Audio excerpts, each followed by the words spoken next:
আসানসোলের জামুরিয়া অঞ্চলে নোংরা জলের প্রতিবাদে মহিলাদের পথ অবরোধ।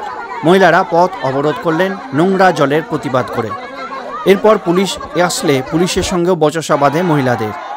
এটি আসানসোল পৌর নিগমের 5 নম্বর ওয়ার্ডের ঘটনা।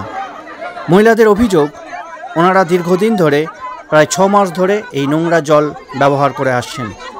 জলটি লাল হয়ে গেছে এবং সেই জল তারা খেতেও পাচ্ছেন না, মানে পান করতেও পাচ্ছেন না, এবং হাত পা ধোয়া বা চান করারও অযোগ্য হয়ে উঠেছে। যদি এই জলে কোনো কিছু ব্যবহার করছেন তাহলে গায়ে অনেক রকমের সমস্যা দেখা দিচ্ছে, রোগ দেখা দিচ্ছে, চর্মরোগ সৃষ্টি হচ্ছে এবং পেটের সমস্যাও শুরু হয়ে যাচ্ছে। তাই ওনাদেরকে পানীয় জল কিনেই খেতে হচ্ছে।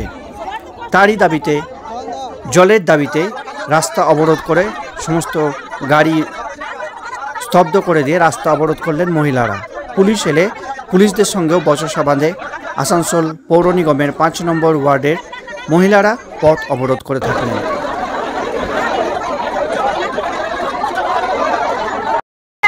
বলছি দিদি, কতদিন ধরে জল এই কলের জল আমরা সুখ পাই নাই। এই জল আমরা জলের সুখ পাই নাই। এখন 6 মাস হয়ে গেল জলের কষ্ট, আরো 3 মাস হলো এই জল দেখো, এই জল মুখে লিয়ে যাবে। আগেবার যেটিবার একটু জলটা ভালো দিছিল, এখন জলটা আরো খাওয়া যাবে শুরু করে দিয়েছে। বলো বমি পায়খানা চুলকানি, কিন্তু আমরা তো বলিনি রান্না হচ্ছে আমার দ্বারা হবে না, আমি পাচ্ছি না, তোমরা যা করে নাও। দিদি, ভোটের সময় কি প্রতিশ্রুতি দিয়েছিল কাউন্সিলর আপনারা? জল খারাপ হইলে আমার বলেছে তোমাদেরকে সব সমাধান দেব, তোমাদের কষ্ট দূর করব, তোমাদের কি অসুবিধা তোমরা বলবে। এখন কাউন্সিলর এখন বলছে আমি পাচ্ছি না, আমার দ্বারা হচ্ছে না, বলো কি করব। এখন কি কিনে জল খেতে হচ্ছে না?